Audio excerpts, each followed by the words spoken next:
Hi viewers, welcome to our channel. ప్రస్తుతం మనతో పాటు దాము బాలాజీ గారు సీనియర్ జర్నలిస్ట్ ఉన్నారు. వారితో ఒకసారి మాట్లాడదాం. సార్ నమస్కారం. సార్ నమస్తే సార్, దేవరా సినిమా దీనికోసం ఎప్పటి నుంచో కూడా fans and normal audience eager గా అయితే వెయిట్ చేస్తున్నారు. హై ఎక్స్పెక్టేషన్స్ అయితే రిలీజ్ అయిందిగా, మరి ఇది ఎక్స్పెక్టేషన్స్ రీచ్ అయిందా లేదా? మీ రివ్యూ ఏంటి సార్ ఈ సినిమా పైన?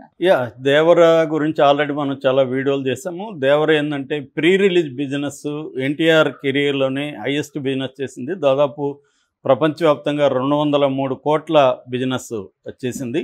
ఇప్పటివరకు ఎన్టీఆర్ కెరీర్లో ఇది హైయెస్ట్ అని చెప్పుకోవచ్చు. అంటే బిగినింగ్లో ఒక నెగిటివ్ వైబ్రేషన్ ఉంది. ఎందుకంటే తెలుగుదేశం వాళ్ళు కావచ్చు, నందమూరి ఫ్యాన్స్ కావచ్చు, దీన్ని నెగిటివ్గా ట్రోల్స్ చేయడం, దానివల్ల ఒక సింపతి క్రియేట్ అయింది ఈ సినిమాని హిట్ చేయాలని. అభిమానుల్లో కూడా పట్టుదల పెరిగింది. దాంతో మెల్లమెల్లగా పాజిటివ్ వైబ్రేషన్ వచ్చింది, ఒక బూస్ట్ కూడా క్రియేట్ అయింది.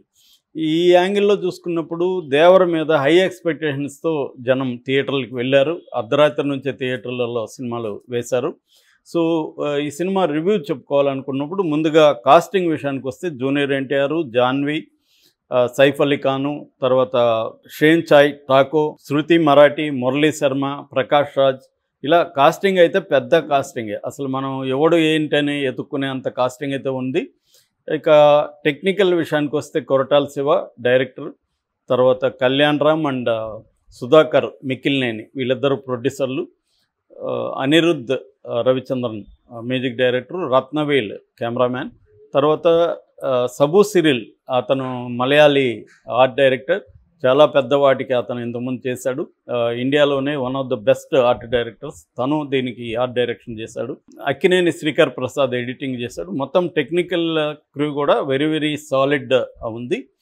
ఇక కథలో మనం వెళ్తే ఇది బేసిక్గా ఒక fictional world. Already Koratala Shiva చెప్పాడు, ఇది ఒక ఊహా ప్రపంచాన్ని క్రియేట్ చేశారు. తమిళనాడు ఆంధ్ర బార్డర్లో రత్నగిరి అనే ఒక ఏరియా ఉంటుంది. ఆ రత్నగిరి దగ్గర ఎర్ర సముద్రం అని పేరు పెట్టారు. ఆ ఎర్ర సముద్రం దగ్గర 4 ట్రైబల్ గ్రామాల్లో జరిగే కథ ఇది బేసిక్గా. ఈ 4 ట్రైబల్ గ్రామాలు స్వతంత్రానికి ముందు నుంచి కూడా అక్కడ పనిచేస్తుంటారు. అప్పట్లో బ్రిటిష్ వాళ్ళు వీళ్ళ వస్తువులు, వీళ్ళ దాని సంపద తరలిస్తుంటే దాన్ని వీళ్ళు అటాక్ చేసి తీసుకురాగలిగారు. దాని తర్వాత అదే వృత్తిగా మారిపోయింది ఈ 4 దీంట్లో.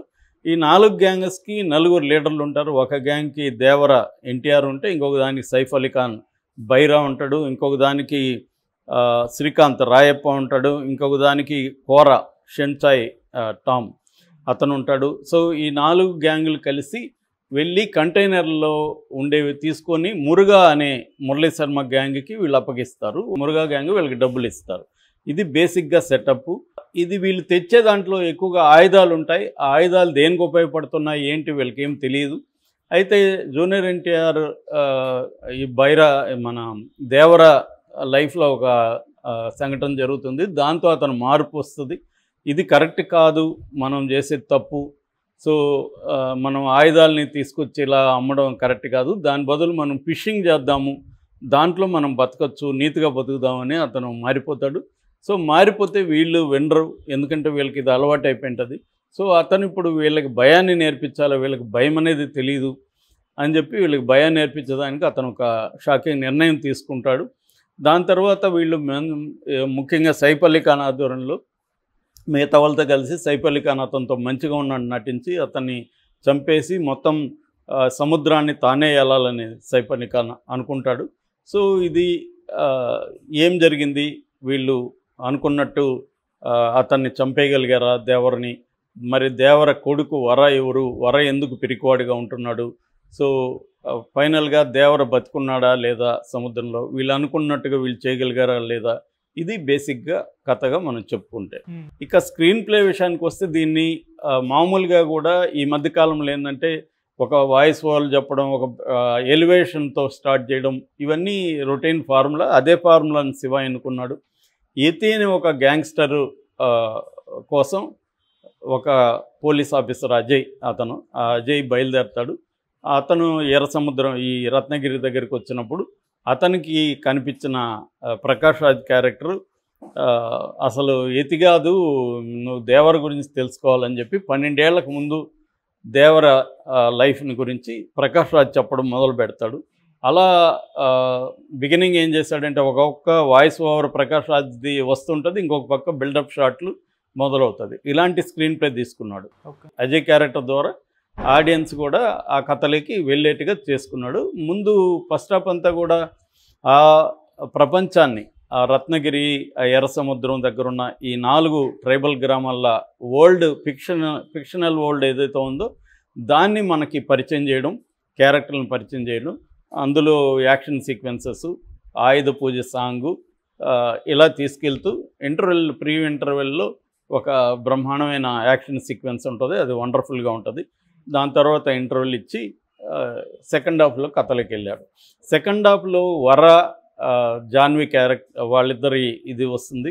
జాన్విది 3-4 సీన్ల కంటే ఎక్కువ లేదు, బట్ ఆ లవ్ ట్రాక్కి కొంత కామెడీకి అది వాడుకున్నాడు. సో సెకండ్ హాఫ్లో మళ్ళీ వీళ్ళ సముద్రంలోకి పోనీయకుండా దేవరే వచ్చాడా, లేకపోతే వరనే దేవరగా యాక్ట్ చేస్తున్నాడా, ఇదంతా కూడా సస్పెన్స్. సో అక్కడక్కడ మంచి ట్విస్టులతో తీసుకెళ్ళాడు స్క్రీన్ ప్లే. సో బేసిక్గా అయితే లీనియర్గానే వెళ్తుంది స్క్రీన్ ప్లే, ఏమీ ట్విస్టులు టర్న్లు ఉండవు. కానీ అంటే ముందుకి వెనక్క అలాంటి స్క్రీన్ ప్లే కాదు, లీనియర్ ఫార్మేట్నే శివ ఎన్నుకున్నాడు. బట్ వీలైన చోట్ల, కుదిరిన చోట్ల ట్విస్టులు అయితే ఇంట్రెస్టింగ్గా పెట్టాడు.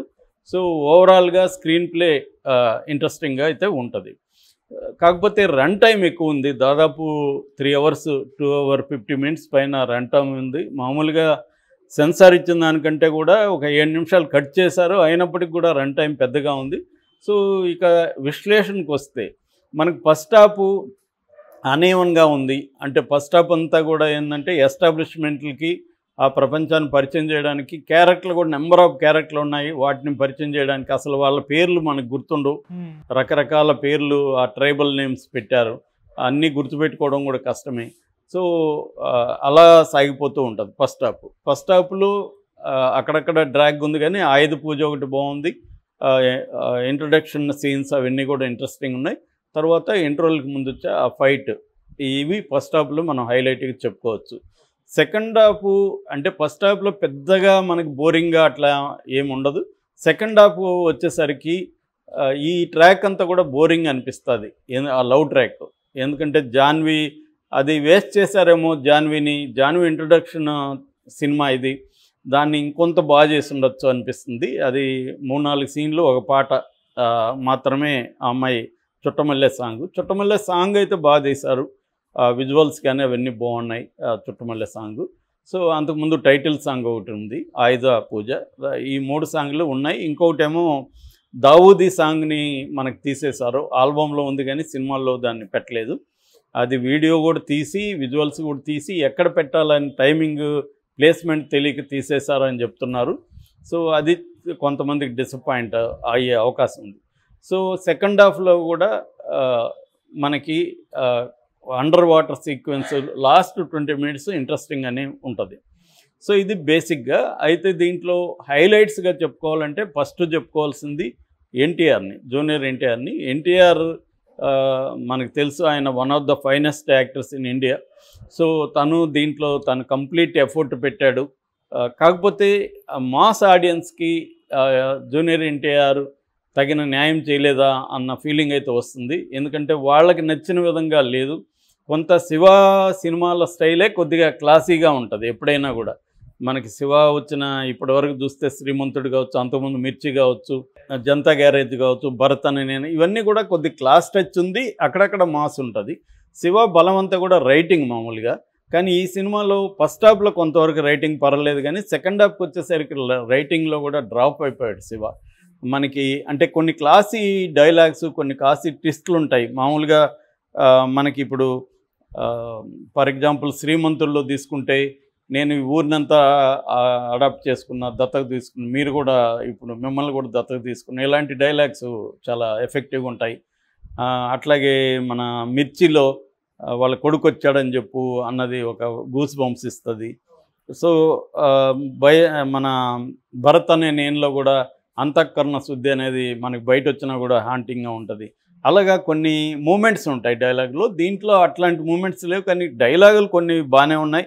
అంటే ఇప్పుడు దేవుడి భయం పోవాలంటే దేవుడి కథ వినాలి, భయం గురించి తెలుసుకోవాలంటే దేవరి కథ వినాలి, తర్వాత సముద్రం ఎక్కాలా, సముద్రం ఏలాలా, తర్వాత దేవర అడిగినాడంటే చెప్పినాడంటే ఇలాంటి కొన్ని డైలాగ్స్ కొంత గూస్ బంప్స్ ఫ్యాన్స్కి వచ్చే ఎలిమెంట్స్ అయితే ఉన్నాయి అక్కడక్కడ. ఓవరాల్గా అనీవన్గా ఉందని చెప్పుకోవచ్చు. అంటే కొన్ని చోట్ల బ్రహ్మాండంగా ఉంది, కొన్ని చోట్ల డ్రాగ్గా బోరింగ్గా ఉంది.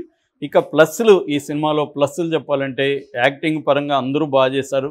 ముఖ్యంగా జూనియర్ ఎన్టీఆర్కి, సైఫ్ అలీ ఖాన్కి ఇద్దరికి కూడా ఆల్మోస్ట్ స్క్రీన్ టైమ్ దాదాపు ఈక్వల్గా ఉంది, చాలా పవర్ఫుల్గా ఉంది. బాహుబలిలో బలాల దేవ, బాహుబలి క్యారెక్టర్ని ఎట్లయితే డిజైన్ చేశారో ఇక్కడ కూడా దేవరా, బైరా వీళ్ళిద్దరు ఏది అంత పవర్ఫుల్గా చేశాడు. సైఫ్ అలీ ఖాన్ కూడా బ్రహ్మాండంగా చేశాడు.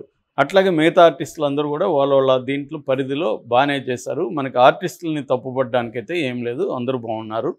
ఇక రెండవ హైలైట్ చెప్పుకోవాలంటే అనిరుద్ధ్ పాటలైతే గొప్పగా లేవు, కానీ బ్యాక్గ్రౌండ్ స్కోర్ చాలా చోట్ల ముఖ్యంగా యాక్షన్ సీక్వెన్సెస్ని ఎలివేట్ చేయడంలో అనిరుద్ధ్ చాలా బాగా చేశాడని చెప్పాలి. కానీ ఎమోషన్ సీక్వెన్స్లో అంతగా ఎఫెక్టివ్గా లేదు.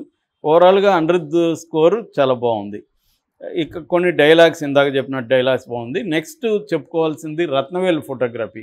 ఆ ప్రపంచాన్ని రియలిస్టిక్గా ప్రజెంట్ చేయడంలో ముఖ్యంగా అండర్ వాటర్ కావచ్చు, ఓవర్ వాటర్ కావచ్చు, సముద్రం మీద, సముద్రం లోపల ఈ సీన్లన్నీ కూడా మనకు పర్ఫెక్ట్గా రావడానికి రత్నవేలు ఫోటోగ్రఫీ అనేది చాలా బాగా ఉపయోగపడింది. విఎఫ్ఎక్స్ కొన్ని చోట్ల మాత్రం అంత ఎఫెక్టివ్గా లేవు, కొన్ని చోట్ల చాలా బాగొచ్చాయి. సో అది కూడా అనీవన్గా ఉంది. ఇక క్లైమాక్స్లో వచ్చే ఫైట్ కూడా చాలా బాగుంది. ఫైట్స్ ఇంటర్వెల్ది, క్లైమాక్స్ ముందుది, ఈ రెండు చాలా బాగా వచ్చాయి. ఇక మైనస్లు చెప్పుకోవాలంటే ఇది లెంగ్త్ ఎక్కువ ఉంది, డ్రాగ్ ఉంది, తర్వాత ప్రిడిక్టబిలిటీ ఉంది, మనకి ముందే తెలిసిపోతుంటాయి చాలా. అట్లాగే మాస్ అపీల్ ఇవి తక్కువగా ఉన్నాయి. క్లాస్ ఆడియన్స్కి అయితే కొంత డ్రామా అదంతా ఉంది, నచ్చుతుంది.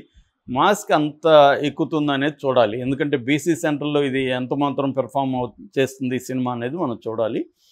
ఇక రైటింగ్లో ఇందాక చెప్పినట్టుగా రైటింగ్లో ఆ స్పార్క్ అయితే శివాకి గతంలో ఉన్న స్పార్క్ లేదు, అక్కడ డల్గా ఉంది.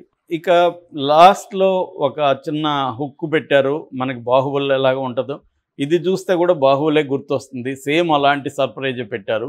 అంటే రెండో పార్ట్కి వెళ్ళడానికి ఈ సర్ప్రైజ్ పెట్టారు. జూనియర్ ఎన్టీఆర్ వాళ్ళ నాన్న మధ్య ఒక సీక్వెన్స్ ఉంటుంది, చిన్న ఇది ఉంటుంది, అది క్లిప్ హ్యాంగర్ అని చెప్తున్నారు. ఆ క్లిప్ హ్యాంగర్ అయితే బాహుబలి తెలియని వాళ్ళకి ఇంట్రెస్ట్గా ఉంటుంది, కానీ బాహుబలి తెలిసిన వాళ్ళకి మళ్ళీ వీళ్ళు బాహుబలి టైప్లో పెట్టారా అన్న ఇదైతే ఉంది. కానీ అది వర్కౌట్ అవుతుంది ఖచ్చితంగా, అంటే సెకండ్ పార్ట్ చూడాలనే ఫీలింగ్ అయితే వస్తుంది. సో ఓవరాల్గా ఈ సినిమాతో శివ కానీ ఇటు ఎన్టీఆర్ కానీ హిట్ అయితే కొడుతున్నారు, దాంట్లో అయితే డౌట్ లేదు.